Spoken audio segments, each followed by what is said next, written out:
Welcome to Dirty Pair, the OVA series. I already did the video on the TV series, but there's a 10 episode OVA series that happens afterwards. It's it's essentially just more of the series, just more adventures. It doesn't have a ending. It's just mission after mission after mission. It's interesting that the little robot kind of got written out of the show towards the end. The chief kind of got written out of the show too. But it's just more great Dirty Pair content after you've seen the TV series.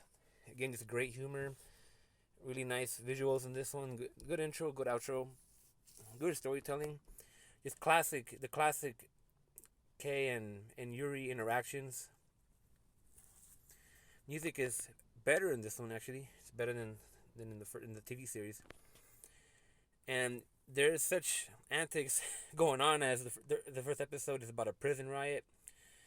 The third one is about religion. How this cult is killing people, and Kei and Yuri have to stop them. There's an episode about gambling. How the WWA almost lost one of their best employees because he developed a gambling addict. So the Lovely Angels had to figure out a way to save him. There's one where Yuri almost marries some guy. There's the one where they're with the wrestler that's on the drugs. There's the one with the time frozen little girl.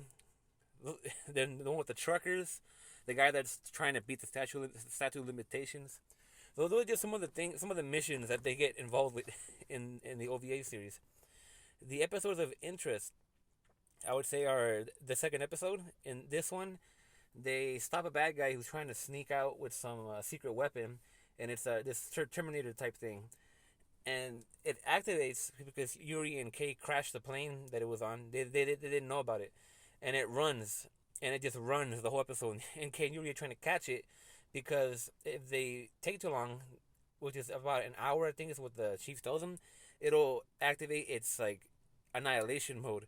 And it's just a hilarious episode. There's a lot of like funny Halloween costumes. There's like Alice in Wonderland. There's some other Disney references. I think there's a Ninja Turtles at some point that I remember seeing. And it's just hilarious how Kei and Yuri are just struggling to catch this robot. And not just that, while they're trying to stop the robot, they're accidentally stopping a lot of crime around the city and getting a lot of criminals arrested. And they don't even know what they're doing. And at the end, they end up defeating the robot with fireworks. And, but it was a fascinating episode. It's just really, really funny. The second episode of interest is the one with the army of kids. So on this planet, these higher ups have these troublesome kids that, for fun, decide to take over a base that happens to have a weapon that can jeopardize all of humanity.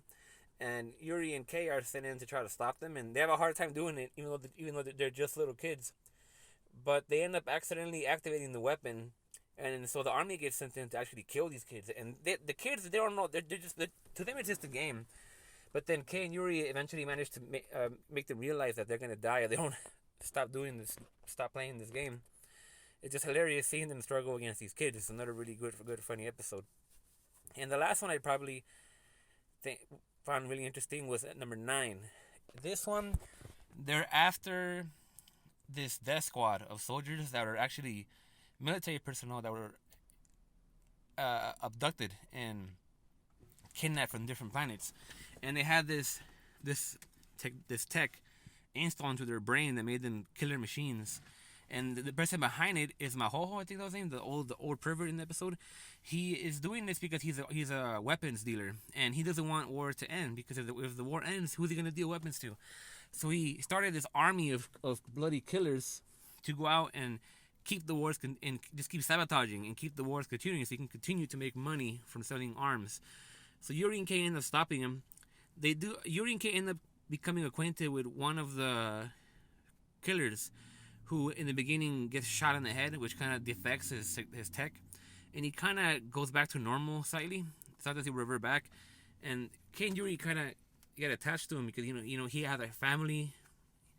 They found a picture of him with his family. He was almost back to human at some point. Yuri tried to fix him but couldn't do it. And he ends up at the end sacrificing himself to protect Yuri and Kei. He takes 2 grenades, pulls them, and goes up to 2 of the freaky soldiers and blows up with them. Now it was just awesome. These the way these soldiers are so cold hearted and brutal. It was awesome watching them in action and just brutalized.